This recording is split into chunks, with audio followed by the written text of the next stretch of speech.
Hello and welcome to our special coverage of the Russian invasion of Ukraine. I'm Olumide Macaulay. The headlines. U.S. arrests guardsman in connection with classified defense information leak. China foreign minister says China is willing to work with Russia to maintain bilateral relations at a high level. Plus, UN nuclear chief Rafael Grossi says Ukraine plant is living on borrowed time. Thank you so much for joining us. Attorney General Merrick Garland announced that a member of the Massachusetts Air National Guard has been arrested by the FBI in connection with the leak of the classified documents that have been posted online. The arrest of 21-year-old Jack Teixeira comes following a fast-moving search by the U.S. government for the identity of the leaker, who posted classified documents to a social media platform popular with video gamers. Garland said Teixeira was arrested in Massachusetts without incident and will be arraigned in federal court there. According to the U.S. Attorney's Office, Teixeira will first appear in court today in Boston. I'm joined today by Deputy Attorney General Lisa Monaco and FBI Director Paul Bate.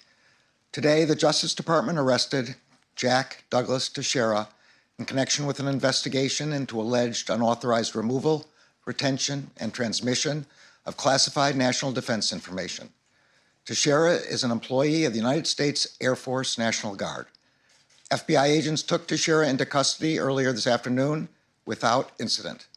He will have an initial appearance at the U.S. District Court for the District of Massachusetts. I want to thank the FBI, Justice Department prosecutors, and our colleagues at the Department of Defense for their diligent work on this case. This investigation is ongoing. We will share more information at the appropriate time. Meanwhile, there's plenty of uncertainty about the supposed secret U.S. government intelligence assessments circulating online. Despite growing questions, experts seem to agree on one thing. The leaks are damaging to Washington's intelligence gathering and foreign policy. Analysts have said the leaks risk exposing intelligence sources and could cause a diplomatic headache for Washington. Mick Mulroy, a former senior Pentagon official who also served in the CIA, called the leak damaging. Glenn Carl, a former senior U.S. intelligence official, described the leak as a failure of major magnitude that some people may well die from. Meanwhile, UN spokesman Stefan Dujarric says the UN chief Antonio Guterres is not surprised about the leaks as he's been in politics for quite a long time. The U.S. Department of Justice opened a formal criminal probe last week after the matter was referred to by the Pentagon, which is assessing the damage. Some of the most sensitive leaked details are purportedly related to Ukraine's military capabilities and shortcomings, and information about U.S. allies including Israel, South Korea, and Turkey. And a police roadblock on the way to the house where Jack Teixeira was arrested kept neighbors away from their homes. Hayden Elginwood and Tyler Ellenwood both went to school with Teixeira at the Dighton Rehoboth Regional High School several years ago. In their words, they say the incident was nuts and crazy. The arrest comes a week after the leaks first became widely known, setting Washington on edge about the damage they may have caused. The episode embarrassed the U.S. by revealing its spying on allies and purported Ukrainian military vulnerabilities. Now, the leak of the documents, posted largely on social media sites, was believed to be the most serious security breach since more than 700,000 documents, videos, and diplomatic cables appeared on the WikiLeaks website in 2010. I never really talked to him or met him in person, but I've seen him walking around, hanging out with that kind of group that always wanted to go in the military, and they were also big in video games. So I'm not surprised it would have been over Minecraft and stuff, but I just find it's crazy because it's a small town, nothing ever bad happens here. Well, it was definitely not the brightest idea you ever had, Obviously, if you go on Minecraft, it's online, anybody can play, it's for everybody to see. So the fact that it was spread on there, I'm not surprised it got so it's spread it everywhere, and everybody knows about it now. I think it's nuts. Nothing like this has ever happened around here. This is a very small community. Everybody knows each other. It's not And again, I don't want to slander the kid because I really didn't know him, but I knew of him, went to high school with him. So. When you say know of him, what does that mean? Meaning, like I knew the name, like in high school, like it's only like in my high school there was only a population of like a less than 1,000 kids, so everybody kind of knew everybody. Yeah. Good kid, had a good head on his shoulders, wanted to join the military. That's all I can really say about that. I don't, you know what? After even hearing about this, like about the breach of national security, I still don't really necessarily think anything less of him. Because, I mean, like, I heard that these leaks, he went about doing these through Minecraft, through the game Minecraft, where he would go about, like, kind of, like, building out and, like, the layouts of, like, the Ukrainian, like, I don't even know if, like, embassies and stuff like that. So, like, this never really, like, to me, it kind of just sounds like a meme, like something that somebody would do for a laugh, but I don't know. Now, neighbors Romania, Ukraine, and Moldova have signed a cooperation agreement in Romania's capital after a trilateral meeting on ways to strengthen security in the Black Sea region to counter threats posed by Russian aggression. The Black Sea Security Conference in Bucharest brought together the three countries' foreign and defense ministers, government officials, and international partners. The aim was to address the wide-ranging impact that Moscow's war in Ukraine is having on the region. The agreements aim to boost political, economic, and security cooperation between the three nations. Now, Chinese State Councilor and Foreign Minister Qin Gang said China is ready to work with Russia to maintain bilateral relations at a high level during his meeting with Russian Foreign Minister Sergei Lavrov in Samarkand. He noted that not long ago, the Chinese President Xi Jinping paid a successful state visit to Russia and achieved fruitful results, which provided strategic guidance and fundamental guarantees for deepening China-Russia relations in the new era. He added that China is willing to work with Russia to take as a core task the implementation of the consensus of the two heads of state, noting that the two sides shall maintain high-level exchanges and deepen legislative and people-to-people exchanges and cooperation. United Nations nuclear chief Rafael Grossi says, quote, "We are living on borrowed time," following two recent landmine explosions near Ukraine's Zaporizhzhia plant. The International Atomic Energy Agency has repeatedly expressed fear over the safety of the plant, which is Europe's largest atomic power station. Russian forces took control of the six-reactor plant in embattled southern Ukraine in March last year. IAEA Director General Grossi said in a statement, "We are living on borrowed time when it comes to nuclear safety and security at the Zaporizhzhia nuclear power plant. Unless we take action to protect the plant, our luck will sooner or later run out, with potentially severe consequences for human health and the environment." Meanwhile, Ukrainian Defense Minister Alexei Reznikov said Kiev needed guarantees that will make Russia aggression in the future impossible. He was speaking alongside the NATO Deputy Secretary General, Mircea Giona, at the close of the Black Sea Forum in Bucharest. We need a system of guarantees that would make aggressor from Russia impossible. It presents there are no alternative to the NATO format. Three countries of the region are already NATO members. There is no alternative to Ukraine's accession to NATO. The allies' security infrastructure needs to be scaled up to the east. Ukraine has already proven its interoperability. Ukraine has already made its move by formally applying to join NATO. No progress towards this goal just extends the period of uncertainty and risks. Russia's irresponsible and hostile behavior in the broader Black Sea region is deeply affecting the security of the entire alliance. So when in Madrid last year, when our leaders approved the strategic concept, saying the strategic importance of the Black Sea, this is not just a piece of paper. This is a fundamental belief and action by our alliance. We stepped up our presence in the region since 2014. We enhanced our cooperation partnership with Ukraine. And this is why our footprint after the full-blown war by Russia is increasing. We have increased our support to other partners at risk of Russian aggression, including for the Republic of Moldova. Recently, NATO and the EU, our Secretary General and President von der Leyen would establish a joint task force on critical infrastructure. And I encourage the countries in the Black Sea region to co-opt and be active in this new format, because of the Black Sea has critical infrastructures we need to protect, defend, and make sure that they work to the benefit of our people. The Kremlin denied a report that President Vladimir Putin personally approved the arrest of Wall Street Journal reporter Ivan Gershkovich, who was detained in Russia late last month on espionage charges.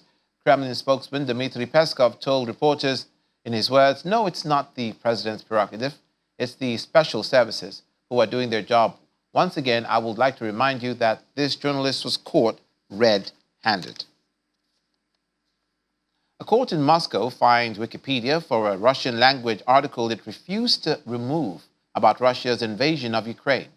The court fined Wikipedia Foundation, the nonprofit that runs the free, publicly edited online encyclopedia, $2 million. That's about over 24,000. That's an increased amount of money for not removing a Wikipedia article titled "Russian Occupation of the Zaporizhzhia Region," a reference to one of 4 Ukrainian provinces that Russia annexed last September. Most countries have condemned the annexation, as well as that by Russia in 2014 of Ukraine's Crimean Peninsula, as illegal. Now, the state-tasked news agency says the Wikimedia Foundation had failed to heed the demands of Russia's state communications watchdog to remove articles containing false information. He said a Wikipedia representative asked the court to reject the removal demand as vague. Now, joining us is Ambassador Joseph Ayalogo, Nigeria's former ambassador to Switzerland. It's good to have you with us again this morning. Yes, good morning. Could we begin with the leaks from the Pentagon? Now, the Pentagon is synonymous with the U.S. defense. It's the headquarters of the U.S. defense in America.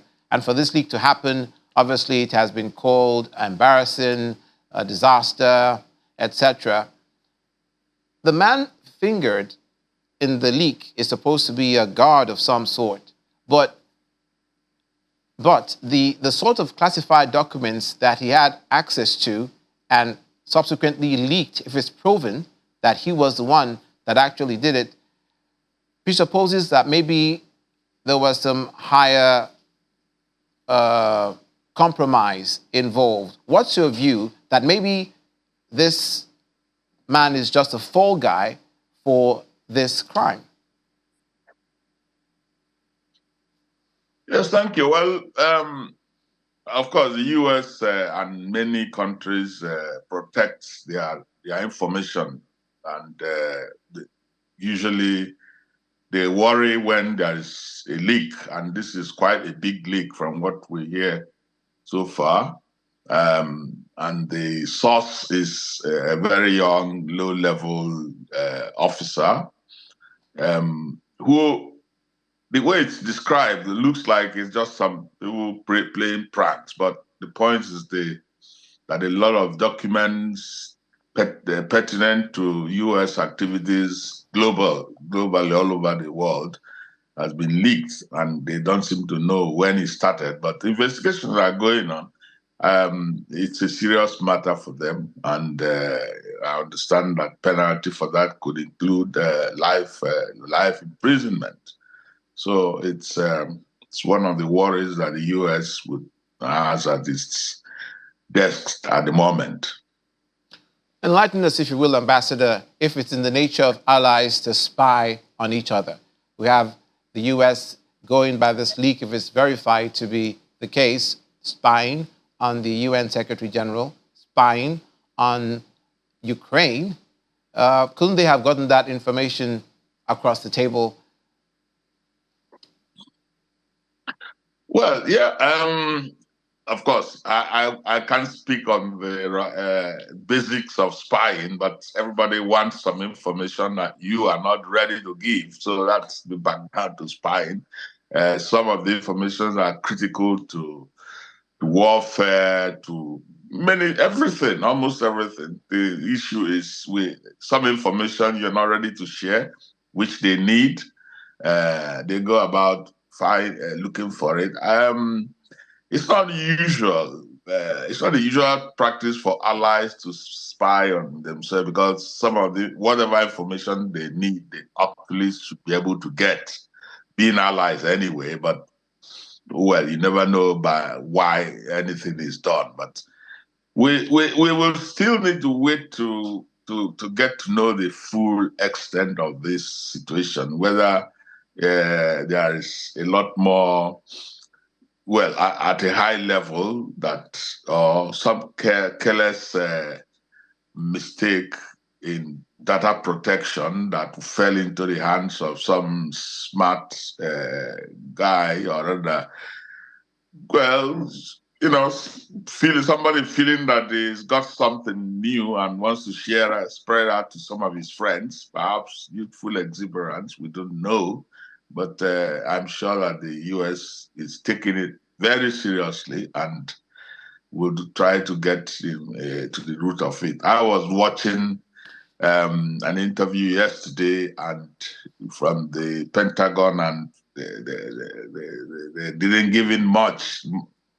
They didn't let us know much. They just said they were still investigating. So I would like to see it unfold anyway.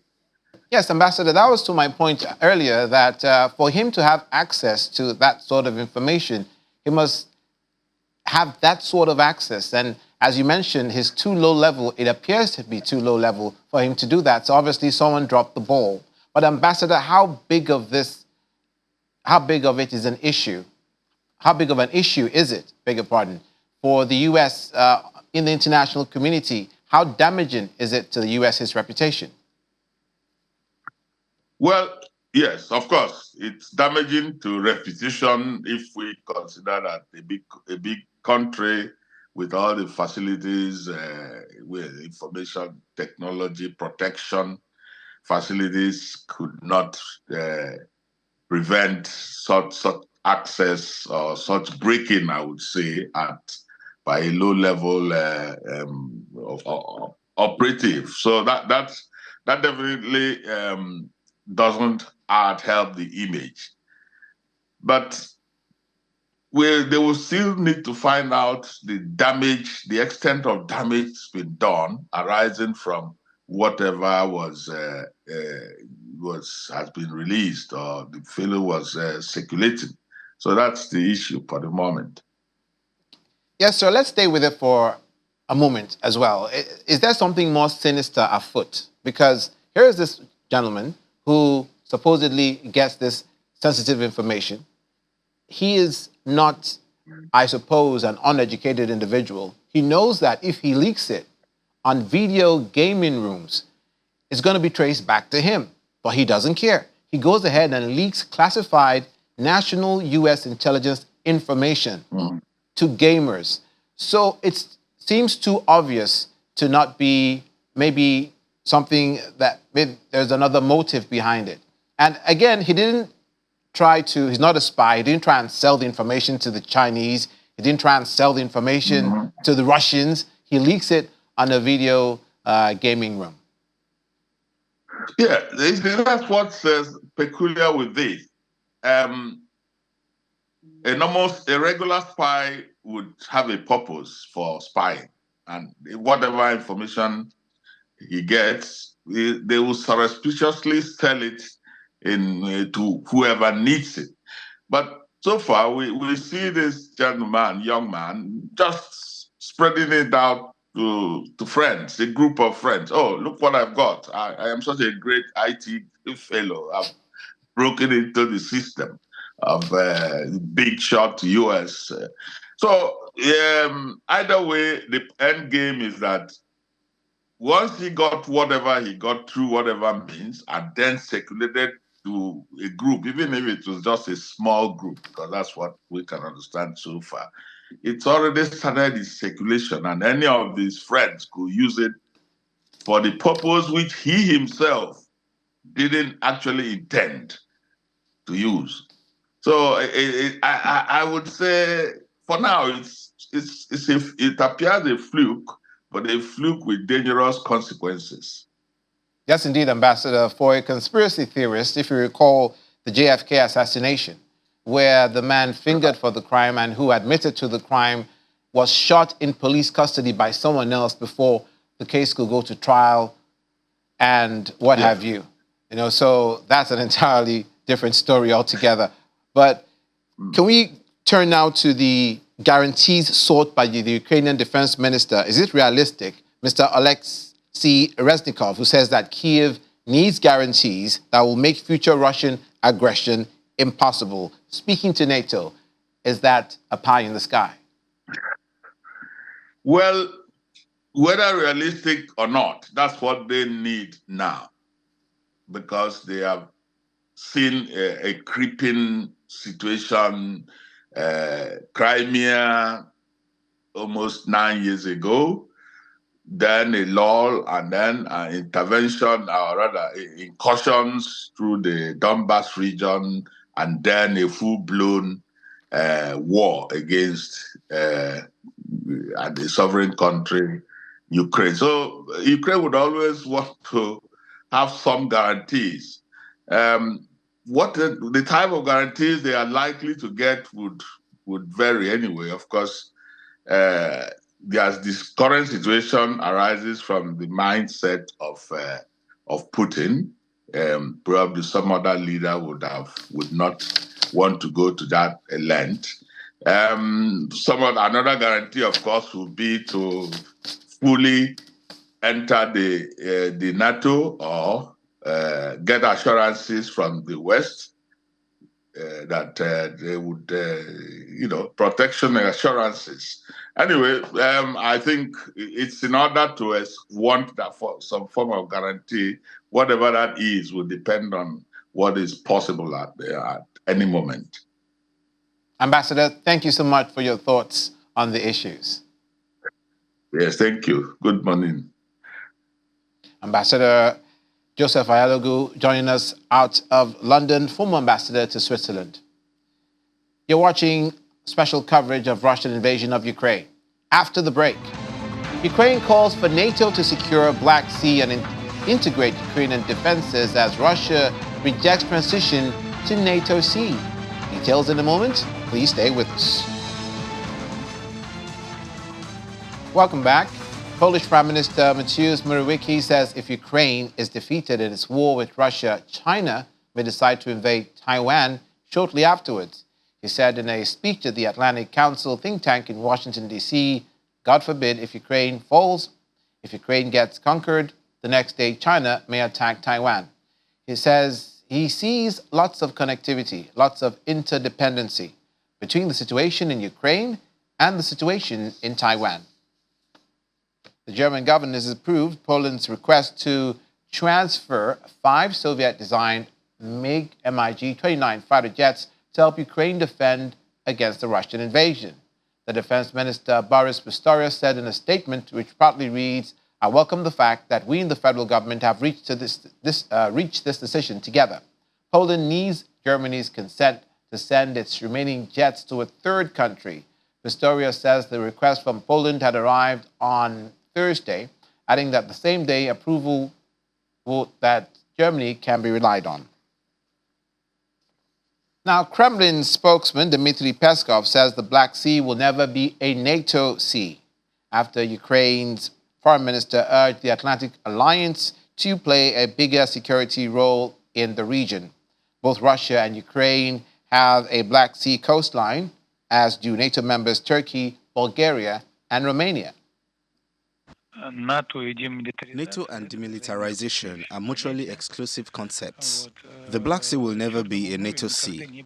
It is a common sea for all coastal states. It should be a sea of cooperation, interaction, and security.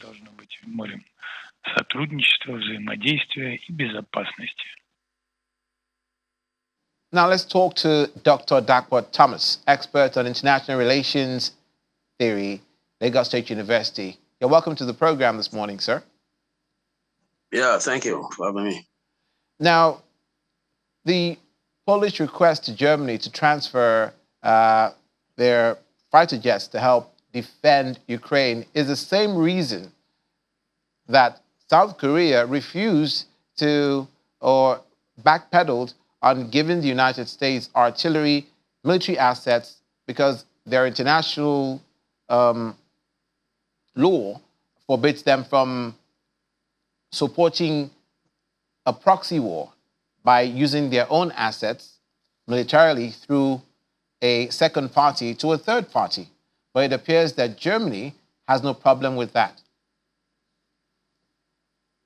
Well, at a stage, the mic was still. I couldn't hear the question properly because it stopped at a point. Oh, I'm sorry. I But if I apologize, Dr. Thomas. No, I was asking concerning the deployment of Polish military assets to Ukraine, which which had to come through Germany. So that was the same reason that South Korea was not happy to give our artillery supply military assets to the U.S., who they say may give those assets to Ukraine.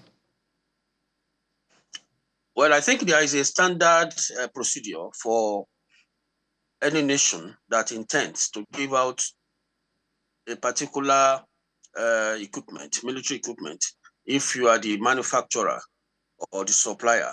So, and then you want to give to third party or third country, then you must take permission.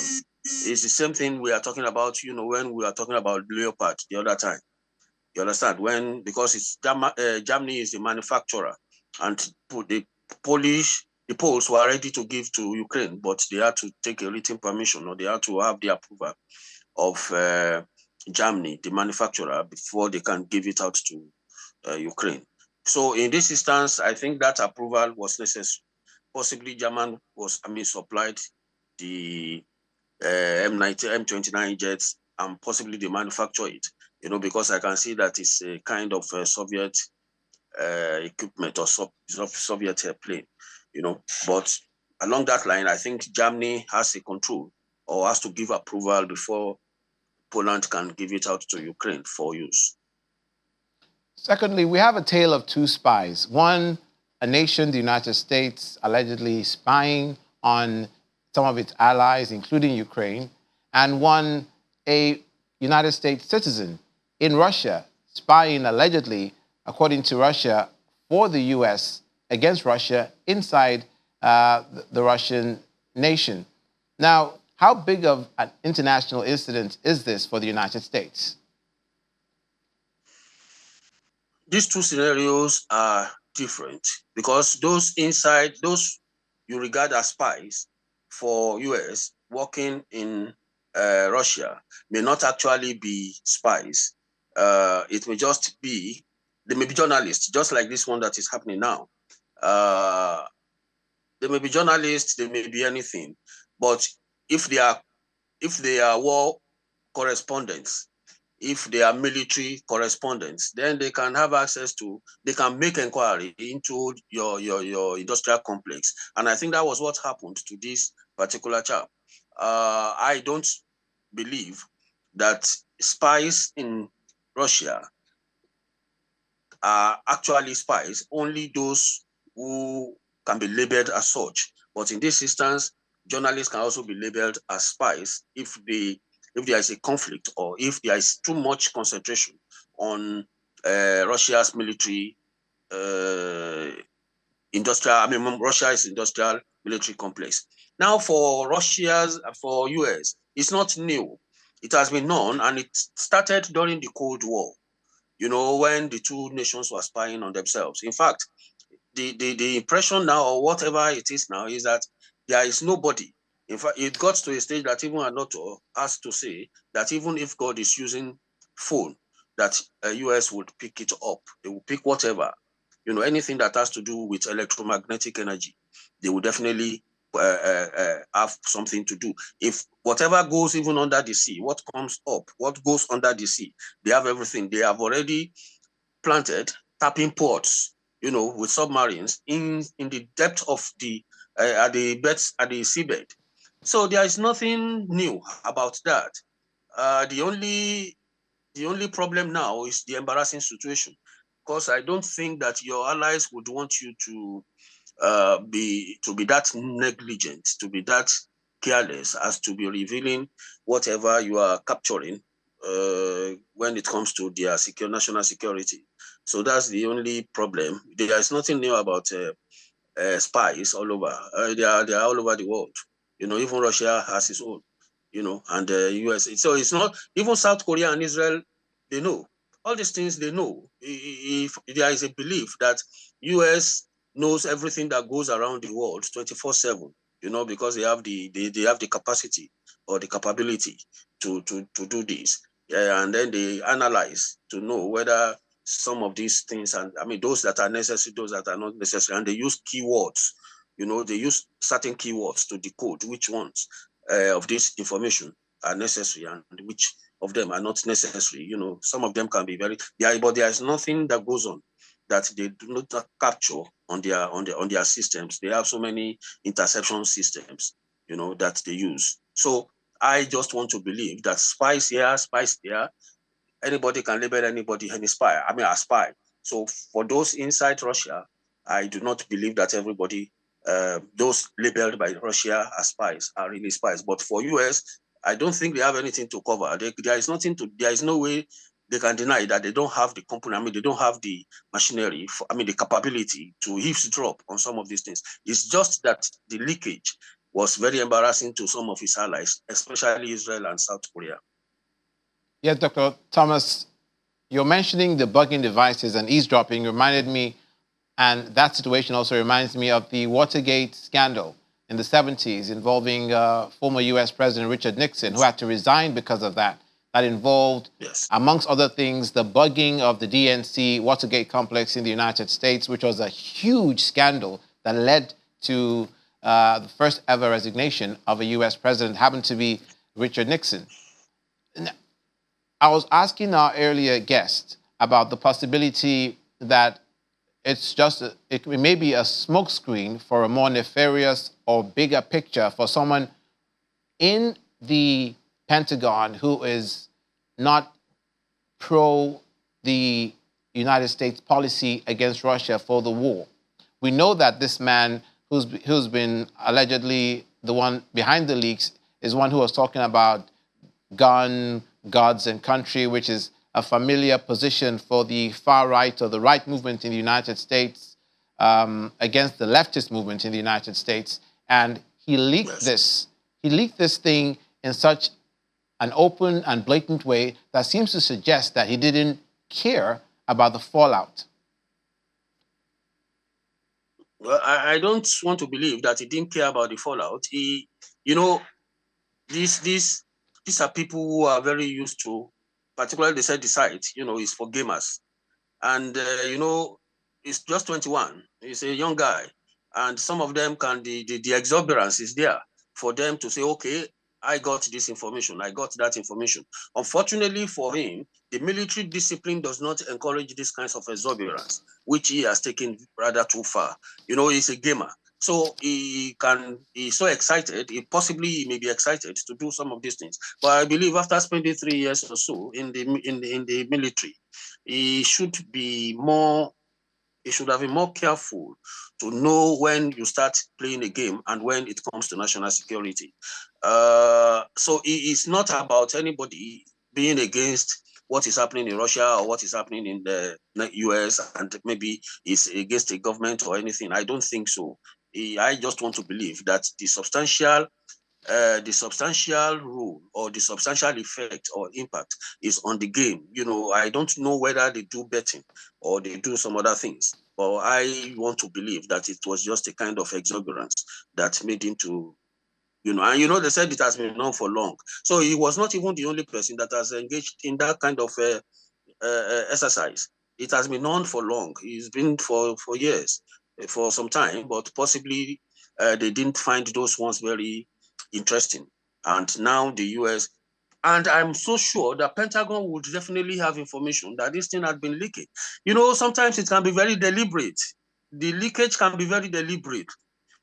And that's what Kremlin is suggesting, that some of these things are deliberately being leaked to the public, because they also wonder, how such massive information package can come out of US without them discovering before it got out. So some of these things can be strategic, but definitely somebody will have to pay for it, and time will decide, or time will tell what happens to that person eventually. I mean, it's just being used as a guinea pig for the leakage or something like that, because I know that sometimes they can deliberately leak out sensitive information to have some effect on your adversary, or to have this kind of impact on the only those on the allies, I feel they are not comfortable with. I'm so sure that if Israel and South Korea and Turkey were not involved, it's possibly going to be a different ballgame entirely. Understand? So that's my position on that. To the Wall Street journalist, Ivan Gershkovich, who you mentioned, and you mentioned something alluding to the fact that it may just have been an innocent mistake. It's a very there's a very serious possibility that could have been the case, that in his looking for information, he stumbled across information that could be pointed to as saying this is sensitive information on the part of the Russians, so they will give a dog a bad name so they can kill it. Yes, like I said earlier, I have been a journalist before, and I'm still a journalist. So I know that if you are the kind of excited journalist, if you are the kind of journalist who takes your job seriously, and then you always go out for scoops and exclusives. And that was what happened in his case, because he was looking for documents on Russia's military-industrial complex. So two things now. He was being more professional. He was looking for something that will make him outstanding in his profession. And then the Russians feel, no, this is not sensitive. I mean, this is being insensitive. Yes, we are fighting war now, and any kind of leakage or any kind of because I know that he actually went official, possibly not through writing letters, but he was official about it. He requested for those documents, and it was as a result of this. It was as a result of the curiosity, or the timing, or the connection between his request for such documents and then the Russia-Ukrainian war going on now. So the Russians are not giving the benefit of the doubt that he was just being professional. They are more concerned about their national security. And for any journalist from the US to ask for such information at this crucial time, or this critical period, is very, very suspect. And I think that is exactly what happened in his own case. I have read the details, and I want to believe, if he's somebody like me, I want to believe that it's something he would have gone after. He went to them officially. He spoke to some of his contacts. He spoke to them officially. He was not looking. So now, it's now for Russia to determine that, this particular document is asking for, he probably wants to use it for this purpose or that purpose, but I just feel that he was just being professionally inclined towards his job and everything. I don't think he's a spy per se. And so I'm so sure the US will also know that a spy will not reveal himself, and he will not even be making official inquiry about anything. A spy knows how to get his information. Exactly. Yes. Exactly. Yes. That seems to be stating the obvious. Thank you so much for your perspective on the issues, Dr. Dakwa Thomas, expert on international relations theory, Lagos State University. Thank you for coming on the program this morning. Yeah, thank you for having me. International Monetary Fund Managing Director Kristalina Georgieva has said that the global economy has proven remarkably resilient to multiple shocks, but has yet to overcome a combination of weak growth and sticky inflation. She told the news conference at the IMF and World Bank meetings in Washington that the IMF's projection of 2.8% global growth for 2023 is not enough to bring opportunities to businesses and people around the world, and most worrisome is a projection for weak growth over a longer period of time. The IMF on Tuesday warned that a major new flare-up of banking system turmoil that choked off lending and sparked the rush into safe haven assets could slam global growth back to 1%, throwing many economies into recession and putting considerable stresses on emerging market economies. When we return, women's tennis events to make China return after Peng boycott. Details in a moment. Please stay with us. Welcome back, and now we'll be turning our attention to the business and economic parameters of the Russian invasion of Ukraine. Our business correspondent, Laddie Williams, is in the studio with us today. Laddie, Russian exports are showing signs of weakening.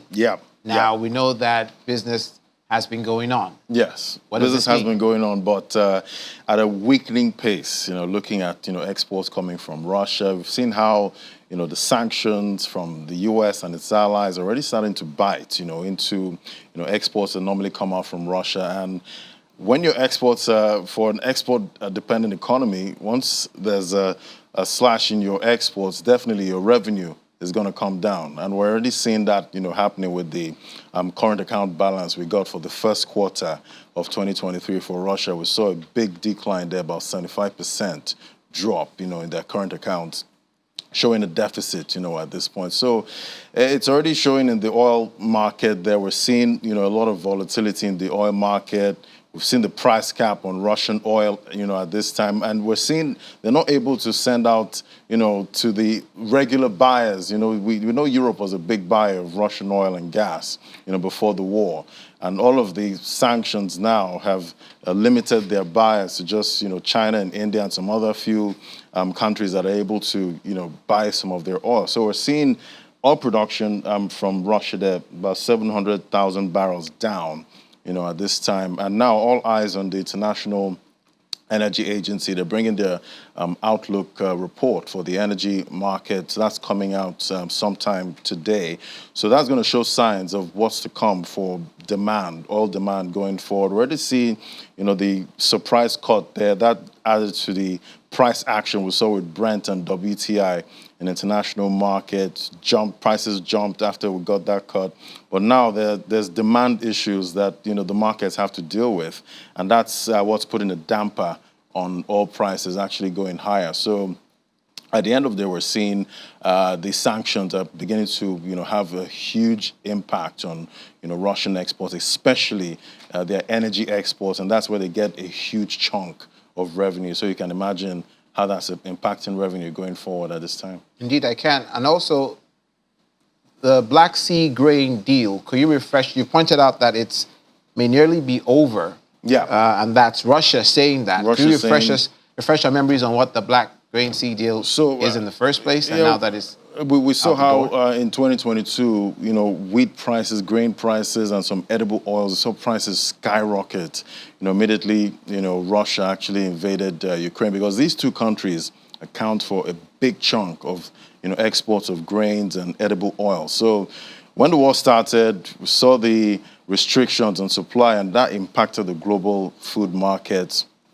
Prices, went so high that we saw countries like Egypt were actually struggling. They had to start working out some kind of subsidy for wheat, so they could, there's no disruption to, bread, because they take their bread seriously in Egypt. And with wheat prices going up, we saw, prices of bread and other products actually rise. So with the deal, the UN brokered this deal with Turkey and, Russia, Ukraine, to allow most of these grains, come out of the ports, because these are two countries at war.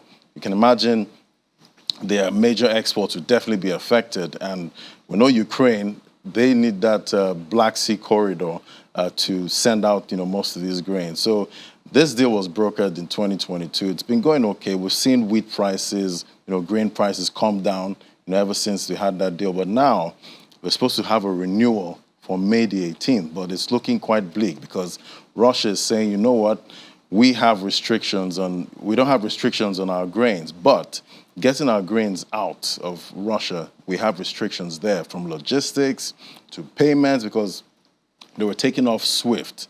So imagine being out of SWIFT at this kind of time. How are you going to, facilitate payment? So they're saying, you know what, we have demands at this time. If you don't, take our demands seriously, forget about the deal, at this time. And obviously that's going to impact, the global food market again. We're going to start seeing prices rise again. So all eyes on this deal. But at the end of the day, it's the question is, will the West, will they be able to, look at these demands and say, you know what, let's, give Russia, a break at this time. But at the end of the day, we know how that's going to impact, the war, going forward. So they have a huge decision to make, at this time, talking about the U.S. and their allies about these sanctions. The demands are quite big, from Russia, but can they, meet these demands? That's the question. But at the end of the day, it's a huge challenge for them because they don't want to jeopardize the food market. They don't want prices to skyrocket again. They want, Middle Eastern countries and countries that rely on these exports to continue getting them, going forward. So it's a huge decision they have to make at this time. Speaking of the U.S., I read somewhere, and speaking of the dollar, I read somewhere about China and 3 other countries repositioning themselves to trade internationally with not the U.S. dollar. Exactly. Now, the U.S. dollar is sinking to a 1-year low. Exactly. We've seen a couple of big countries there talking about, we don't want to continue, dealing with the U.S. dollar for their international trade. And everyone relies on the U.S. dollar at this point because it is supposed to be that safe currency, globally accepted. But now we've seen countries struggle, getting USD, at this time because some poor countries, they're not able to, meet up. They've seen their foreign reserves actually depleted.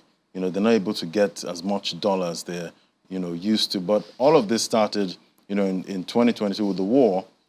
We saw the U.S. dollar there hit a high of about 114 points against a basket of other currencies. And all of that because of inflation. Once inflation, started rising, we saw global central bankers started tightening rates. And from tightening rates in the U.S., we saw the U.S. dollar actually, skyrocket. It hit a new high. That was last year. But now it's been on a steady decline because we're seeing inflation starting to taper. And as inflation is tapering, investors are seeing that, looks like the Fed might not raise rates, anymore. They won't be as hawkish as they were in 2022 because we're seeing inflation, starting to taper in the U.S. So that is playing into the USD, that's the U.S. dollar. We're seeing it weaken because we know for the U.S. dollar to go on another run, we need rates to go, up even more. So rates coming down, we have that inverse relationship at this time. In a second, do you think this trend will continue?